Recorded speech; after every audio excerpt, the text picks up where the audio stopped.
Hello everyone, welcome to another video, and today I'm going to be talking about the top 12 WWE matches, top 12 WWE dream matches that could have happened but did not happen in a WWE ring. And this list of 12, to me are the matches that fans wanted to see the most over the years, but due to certain circumstances involving certain wrestlers, the match did not happen, or pertaining to other reasons, it could not have happened. So this is a match with the top 12 matches that could have happened but never did in the history of the WWE. All right, with the exception of one, and I'll get to that at some point. All right, so coming in number 12, we have the Animal Batista going one-on-one with the Beast Incarnate, Brock Lesnar. Now, both these men had came back to the WWE around the year 2014. Brock Lesnar had returned, not too long ago. I think he came back at the Royal Rumble of that year, and he had a one-on-one match against the Big Show. And Batista would end up entering the Royal Rumble that year and winning the Royal Rumble 30-man matchup and go on to WrestleMania to compete for the World Championship. And Batista just got booed out of the crowd. He just got booed by the crowd. And at that Royal Rumble, he was just public enemy number one, where they hated his guts. And to be quite honest, you can't blame them, because that was the year of the Yes movement, and that was the year of Daniel Bryan. That was the year of the people, the year of the people, and the year of the Yes movement. Anyway, be that as it may, Batista did end up winning the Royal Rumble, going on to WrestleMania, and eventually Daniel Bryan did get into the WrestleMania main event with a victory over Triple H. And then Daniel Bryan would defeat Batista and Randy Orton in a triple threat match when he made Batista tap out to become the new WWE World Heavyweight Champion at WrestleMania 30. Now, Brock Lesnar, on the other hand, at the time he was conquering the streak of The Undertaker, ended The Undertaker's long undefeated streak for so many years that The Undertaker had started back in 1991 at WrestleMania 7. Fast forward so many years later to WrestleMania 30, the streak had come to an end by the Beast Incarnate, Brock Lesnar. Now, Batista versus Brock, it never ever happened in a WWE ring. They never had a one-on-one matchup against one another. And I think this particular point in time in 2014, you put those two against one another, it would serve for a fresh match, and it would have given Batista some momentum when he returned, and I'm sure they would have cheered Batista over the Beast Incarnate, Brock Lesnar. And this way Batista could still have his moment in the sun where he displays, he puts up a good fight against the powerful Brock Lesnar. But in the end, you would have Brock Lesnar defeat Batista. But anyway, it would have still been an interesting match. We never got to see it, unfortunately. But Batista and Brock Lesnar, I think, should have happened at WrestleMania 30 in 2014. And your winner would have been the Beast Incarnate, Brock Lesnar. Okay, coming in at number 11. This match should have happened in 2015, but it did not. And the fitting place for it to happen would have been the WrestleMania 31 in 2015 from Inglewood, California. Was it in Inglewood, California? I know it was in California, but I just can't remember which city in California it was. Anyhow, instead, The Undertaker got to work with Bray Wyatt at that WrestleMania, which was a decent matchup. It wasn't all that bad. And then Sting had a one-on-one matchup, a terrible one-on-one matchup with the Game Triple H. Just like, this was just awful. And a lot of fans at that time, when they saw Sting come to the WWE in 2014 at the Survivor Series when he made his debut, they were really, really sure that going forward, we were going to get Undertaker and Sting, at least at WrestleMania 31 in 2015, because this was November he debuted. And first person he went after was Triple H. And you would think that WWE, they would have blown the feud off between Sting and Triple H probably a couple of months later, maybe at the Royal Rumble. But to no avail, that did not happen. They prolonged the feud until WrestleMania, and we ended up having Sting versus Triple H at WrestleMania. So with that being said, Undertaker, Sting never ever happened, never went in the ring against one another, never faced off. Heard somewhere down the road Vince McMahon felt that there was no money in that match, and it's something that fans would not be interested in. But I beg to differ. I beg to differ, because that's something everyone just wanted to see at the time. How cool it would have been for Undertaker and Sting to face off in a WWE ring against one another. It would have been something of epic proportions, so to speak. And my outcome for that match would have been, if it were up to me, you would have the Phenom defeating the man called Sting with the Tombstone 1, 2, 3. Okay, coming in at number 10, Stone Cold Steve Austin versus Hulk Hogan. So the Rattlesnake Stone Cold and the Immortal One Hulk Hogan, they never ever touched in a WWE ring in a one-on-one matchup. The closest we got to a one-on-one matchup between Austin and Hogan was in a tag team match on an episode of Raw. It was Hulk Hogan and the NWO, consisting of Scott Hall and Kevin Nash, against The Rock and Stone Cold Steve Austin in a 2-on-3 handicap match, just about a week before WrestleMania 18 in 2002. Yeah, but the backstory here is that at the time, they were considering putting Austin versus Hogan against one another. But unfortunately, both men, they had big egos, and they could not come up with a way that the match would have ended. I don't know if neither man wanted to lose to one another, or neither man, it seemed like neither man wanted to take that pinfall, or just come out on the losing end of that matchup. And Austin, he had his moments when it made sense that he wasn't gonna lose to someone. Stone Cold normally would justify his reasons, and he had pretty good reasons in most of the times where he refused to lose. I remember there was a match in 2002, a match between Brock Lesnar where he was supposed to lose in a King of the Ring qualifying match, and he said to them, that's bullshit, because how are you going to just promote a match that big and give it away on free TV, no build, no nothing, and have Brock Lesnar beat me in a King of the Ring qualifying match? It was ridiculous. And he was right. He was 100% right.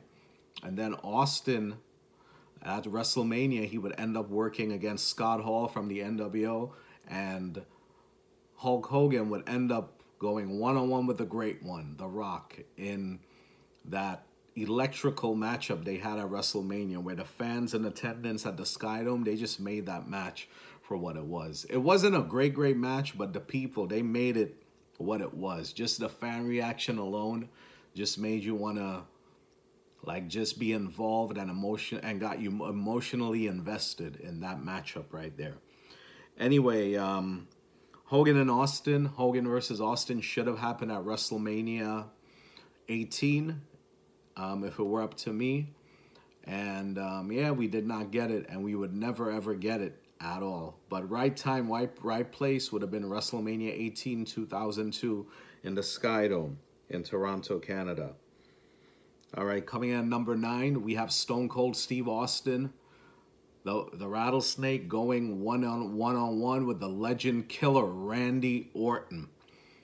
Now, these two, The very, very first interaction I seen between these two was at the 2003 Survivor Series when you had Team Austin versus Team Bischoff in a traditional Survivor Series matchup. You had, and the stipulation was if it's Stone Cold Steve Austin's team loses against Eric Bischoff's team, that Stone Cold Steve Austin was history. He would be fired from the WWF, from the WWE forever. At this point, Austin's in-ring career was over, and he was just doing like the general manager stuff and, all those type of things, coming out, cutting promos, and, the Sheriff Austin gimmick and all that stuff he was doing. But he wasn't wrestling like on a, he wasn't wrestling at all. So he was doing that thing, the general manager gimmick, the Sheriff Austin gimmick. And in that Survivor Series 2003 match, I'm not going to go into the full matchup. It came down to Shawn Michaels and Randy Orton, the last two men on opposing teams. Shawn on Austin's team, Randy on Bischoff's team. And we seen Stone Cold go in there and he nailed Eric Bischoff, who tried to interfere in the match after cheap shotting Shawn Michaels with a kick to the gut. And then we seen Austin deliver a Stone Cold Stunner on Randy Orton. That was the very, very first time these two ever had any in-ring interaction with one another. And at that time in 2003, I said to myself, wouldn't it have been nice if we saw the Viper versus the Legend Killer? That would have been, the Rattlesnake versus the Legend Killer. That would have been something spectacular to see. Anyway, Randy Orton would get the win after Batista powerbombed Shawn Michaels and the referee didn't see it, ending Austin's career and eliminating him from the WWF for the rest of that calendar year, I think. But Austin, this is pro wrestling, so he would come back only about a month later, back on WWF television, as per Linda McMahon, I think it was. Anyway, Stone Cold and Randy Orton, if I had it my way, that could have easily been a match at WrestleMania 20. And yeah, it would have been great to see. Too bad we never got it. My number 8 pick, Bret the Hitman Hart versus Hulk Hogan for the WWF Championship. Now, the story goes that it's supposed to be the WWF champion Hulk Hogan defending the title against the Hitman Bret Hart at the 1993 edition of SummerSlam. And they even took promotional photographs for it with both of them pulling and tugging the title. And Hulk Hogan, he was the champion. When he defeated Yokozuna, he became the champion at WrestleMania 9. And then later on down the road, he promised Bret, all right, brother, I'm going to put you over. I got you. I'm going to put you over. And then I think it was Vince McMahon, sometime around the month of June, came to Bret and say, oh, it's not going to be Bret versus Hogan again at SummerSlam 93. We're going to go with Bret versus Jerry Lawler. And that pissed off Bret Hart. That really, really pissed him off. And then, Bret Hart tells a story how Hulk Hogan would see him backstage and stuff when he first came back prior to WrestleMania 9, and he would just like brush him off and stuff like that. And then Bret got Hogan and McMahon in the same room, and he figured out what was going on here. They were both lying to him. And Bret Hart Hulk Hogan supposedly didn't want to lose to Bret Hart, and that pissed off Bret Hart. So Bret Hart told Hulk Hogan to go fuck himself. He told him not only to go fuck himself once, but he told him to go fuck himself a second time. Yeah, so Bret Hart, he was not happy with that. And, a guy like Hulk Hogan, it's not going to hurt you if you lose the title to Bret Hart. You're already up there. You're already a household name. You're already Hulkamania. You're already one of the greatest of all time, brother. You know what I mean? So for that to have happened, I mean, I wasn't there in the locker room in 1993, so, you know, if Hulk Hogan sees this video, you know, I hope he doesn't get upset. But I'm just saying, you know, me for myself, what Bret Hart, he's very straightforward in telling all of these things, right? And you listen to you listen to stuff that Hogan has said over the years. Hulk Hogan, like, he has a habit of exaggerating, and when he tells stories, and he lies a lot. So I'm just saying, I'm not trying to offend anybody, but based on facts, that's how it is. You know, Hulk Hogan, come on, the guy lies a lot. Okay? Anyhow, Bret Hart versus Hulk Hogan, SummerSlam 93, that would have been a really, really incredible matchup, and would have been one of the best matches out there. And that match would have definitely legitimized the Hitman as a top tier performer, and Hogan at the same time would have passed the torch to Bret Hart. And my way it would have happened, well, as Bret tells it, he was supposed to beat Hogan with the sharpshooter right in the middle of the ring, and Hogan would give up, and Bret would become the new WWF champion.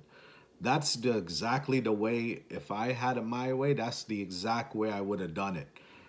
Bret Hart beats Hulk Hogan for the WWF title by submission in the middle of the ring at SummerSlam 93. In an alternate universe, it didn't happen.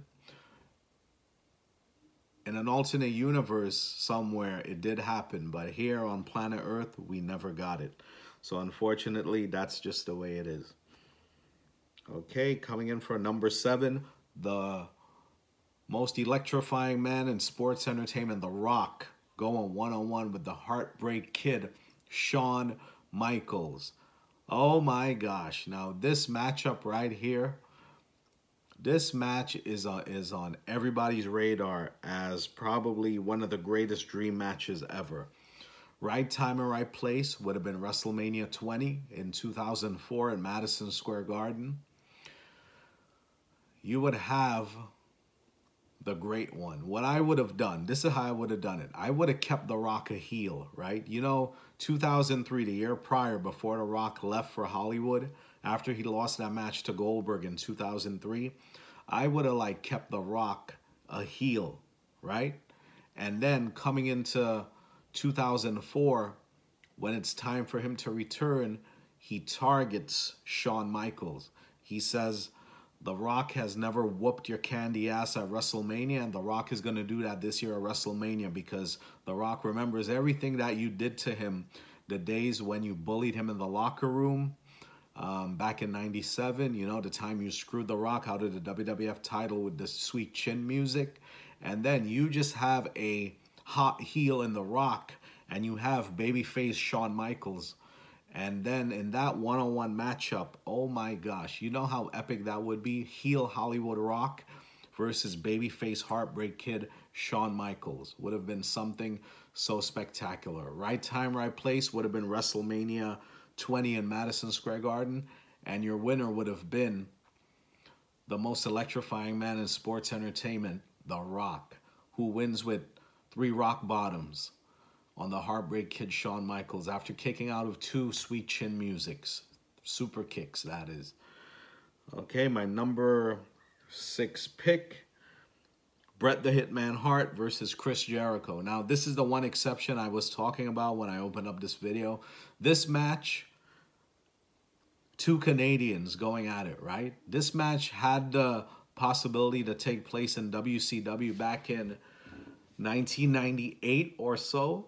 But unfortunately, you know, WCW did not know how to handle and how to book Bret Hart. The run that Bret Hart had in WCW was just, you know, man, I wish it could have been better. There was so much more they could have done with Bret Hart. I mean, in all fairness to Eric Bischoff, you know, I heard his reasons to why he said stuff wasn't booked the way it was booked. I mean, but still, you know, they got to put a little bit more effort into booking Bret Hart much better than the way they did. But yeah, Bret Hart and Chris Jericho, to my recollection, there is nothing out there where they actually had any interaction in a ring with one another. And how I wish we could have gotten it in WCW at some point in 1998. Would have been great to see when both men were still there with the company. Okay, coming in for number 5, the phenomenal AJ Styles versus the game Triple H. Now, they could have easily done this match in 2021 at WrestleMania 37. Now, this match right here is a match that I've always wanted to see. We have Triple H, we have AJ Styles. At the time, AJ Styles was a heel. He had that big guy Omos in his corner. And can you imagine that? Imagine a babyface version of Triple H, right? Modern day Triple H, as of today, how he is, going up against someone like AJ Styles at that time. Just a jerk of a heel, you know, breaking every rule in the book, has Omos, the intimidating looking Omos at his side. And you can build it where Triple H takes a sledgehammer to Omos during that matchup, and then he beats AJ Styles with the pedigree. I would like to see AJ come out the victor, but, you know, being a heel that AJ was back around that time, and at that WrestleMania, AJ challenged for the tag team titles against the New Day.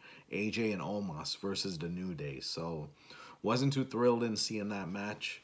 But, yeah, this is how I would have done it. AJ Styles versus Shawn Michaels versus Triple H at WrestleMania 37. Getting a little ahead of myself here. Now, coming in at number 4, I'm going to go with this matchup that everybody wanted to see. Yet another match could have happened at WrestleMania 20 if things had turned out differently. Bret the Hitman Hart, the excellence of execution, against the Olympic gold medalist Kurt Angle. Wow, what a matchup right there. That match would have been something special. We know Angle is a wrestling machine. He's a technician. He can go in there. He can match you hold for hold, move for move, counter for counter. You know, he can do the fast-paced wrestling. He can do the wear-down holds. He can do all of those things. And the same goes for Bret Hart. Bret Hart can match you hold for hold, counter for counter, and all that other stuff. All that stuff, too, that Angle could do. Would have been a very, very even match if Bret Hart was healthy enough in 2004. We would have gotten Hart versus Angle, and that would have happened on the same WrestleMania 20 card as The Rock versus Shawn Michaels. Would have been something amazing to see. And, you know, too bad we didn't get it. But Kurt Angle would have a great, great matchup at WrestleMania 20 with the late, great Latino Heat, Eddie Guerrero. And, you know, God rest his soul. And, yeah, just another match that never happened. Bret Hart versus Kurt Angle would have been one for the ages, if it happened at WrestleMania 20. Okay, and now, coming in at number 3, we have the phenomenal AJ Styles going one-on-one with the Heartbreak Kid, Shawn Michaels. Now, the hype around the 2017 Royal Rumble event, they were in Shawn Michaels' hometown of the Alamo Dome in San Antonio, Texas. 20 years earlier, Shawn Michaels captured the WWF title from Psycho Sid in an electrical match where the atmosphere was just unbelievably loud in that building. I remember watching that live on pay-per-view, and my TV was just vibrating from all that noise in that stadium on that night. Anyhow, they had a promotional poster release. Well, I don't know if it was it wasn't really a promotional poster. It was a fan-made poster, but it looks so realistic. You had AJ and Shawn standing face to face with each other, and they're both saluting each other like this. I think either AJ's doing this and Shawn's just like looking at him like that. And that gave a lot of people the impression we were going to get AJ Styles versus HBK for the first time ever. Man, I'm so upset that this match never happened. This would have been one of the greatest matches ever if it ever took place. It's like watching carbon copies of yourself go at it with each other. Can you imagine how great that would have been if we got AJ Styles against Shawn Michaels at the Royal Rumble in 2017? But in that same event, at that point, Shawn Michaels was already retired from in-ring competition. And then at that same Royal Rumble, AJ Styles defended the WWF title against John Cena in an epic five-star match where John Cena became a 17-time WWE champion. Was it 16? No, actually a 16-time champion. Sorry, I'm getting a little ahead of myself here. Yeah, so Cena beats AJ for his 16th world title at this event. But, you know, AJ Styles versus HBK, man, I was just hoping it would have happened at that year's WrestleMania, but, you know, we never got it. Hey, that is just the way it is sometimes, you know? Probably in another life, in another universe, we'll see that match. And all of these matches that I just mentioned. Number 2, the leader of the Yes Movement, Daniel Bryan, going one-on-one again with the Heartbreak Kid, Shawn Michaels. There was so many dream matches in Shawn Michaels' WWF career that he could have had, but, you know, he retired, and he retired in the year 2010, just at a time where all these up-and-coming rising stars were just being there. You were just like, you know, getting their start. Like a lot of the wrestlers we have today, you know. I'm talking about guys like Daniel Bryan, guys like Seth Rollins, you know, guys like, who else you got there? Like so many athletes, you know, CM Punk currently, Drew McIntyre, all these different guys. Shawn Michaels, if he stuck around a little bit longer, he could have had some really good matches with a lot of these people. But yeah, there was a ring interaction between Daniel Bryan and Shawn Michaels in late 2014 when Shawn Michaels was the guest referee for a match where Daniel Bryan faced Randy Orton in a Hell in a Cell match. And Shawn Michaels actually super kicked Daniel Bryan right in the face, costing him the matchup. And then the next night on Raw, we would see Daniel Bryan come out and demand an explanation from Shawn Michaels. And Shawn Michaels refused to, you know, apologize to him and whatnot. And then Daniel Bryan would put Shawn Michaels in the yes lock, making him tap out. And that would give you the impression that we were going to get the matchup between Daniel Bryan and Shawn Michaels coming up very soon. That's another tease that they did that I didn't like. You know, why tease it if you're not going to do it? And then we would see another segment there where it was something going on in the ring where it was a unification segment with John Cena and Randy Orton, and all hell break loose. Everyone started brawling. We seen Shawn Michaels super kick CM Punk, and then we seen Daniel Bryan do the running knee on Shawn Michaels, knocking him down. That was even more interaction. It gave you more reason to believe that this match was going to happen. Unfortunately, nothing came out of it. So once again, as in all of these matches, nothing ever ended up happening. Daniel Bryan versus Shawn Michaels, we'll see it one day in another life. Okay, my number 1 pick goes to Latino Heat, Eddie Guerrero, going one-on-one with, yes, you guess, the Heartbreak Kid, Shawn Michaels. We came close to getting a preview of this match at the 2005 Survivor Series event where you had Team Raw versus Team SmackDown. On respective teams, you had Shawn Michaels on the Raw team. On the SmackDown team, you would have Eddie Guerrero. Unfortunately, shortly before Survivor Series 2005 would take place, Eddie Guerrero would sadly pass away in a hotel room in Minneapolis, Minnesota. He would die from heart failure. And to this day, it's very sad, and it just makes me sad that, you know, Eddie passed away at such a young age, and he never really got to enjoy the afterlife of pro wrestling, you know, being at home with your wife, with your family, with your kids, and enjoying that precious quality time. It's just a shame that he passed away so young. I just feel so bad for Eddie Guerrero that, you know, he left us too soon at the tender age of 38 years old.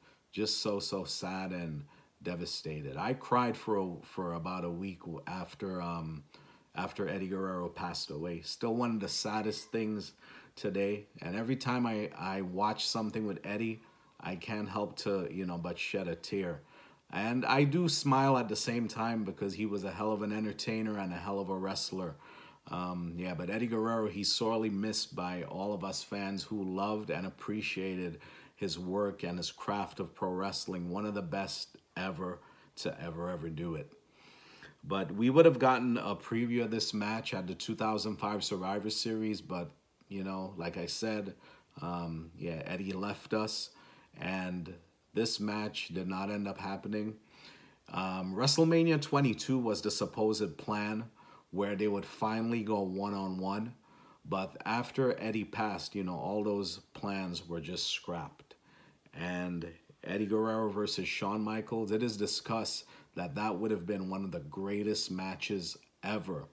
We would have two wrestlers, you know, two handsome wrestlers going at it. HBK is the American version of what Eddie Guerrero is the Mexican version of. You understand what I'm saying? Latino Heat versus HBK. Yeah, would have been such an epic encounter, man. I can only dream. I can only dream what the match would have been like. They were in the WWE long enough together, but they were always on different shows. Either Shawn Michaels was mostly on Raw for the rest of his career. Eddie Guerrero was a fixture on SmackDown in those last few years of his career. And, you know, just, oh, man. We never got the match. We never got the match. But there was something that I came across online. It was a phone conversation where Shawn Michaels called into a studio and Eddie Guerrero was present in the studio. And he was just expressing to Shawn how much he admired his work. And he admired him as a performer. And he thinks Shawn was one of the greatest of all time. For Eddie to say that to Shawn Michaels, that shows you the kind of person he is, and he respects all of his fellow wrestlers in the locker room. Just one of the greatest of all time, just being a humble and, you know, just good person all around. Just with praising sentiments just to Shawn Michaels. Right there alone just shows you the kind of person Eddie Guerrero was. But in another life, yeah, probably we'll see that match one day. Eddie Guerrero versus Shawn Michaels. That to me is the greatest one-on-one match that never ever happened. All right, I hope you guys enjoyed this list of the top 12 matches that never happened, almost and could have happened, but never happened. All right, let me know what are your thoughts in the comments, and I'll see you guys in the very near future for another video. And later, guys. Peace.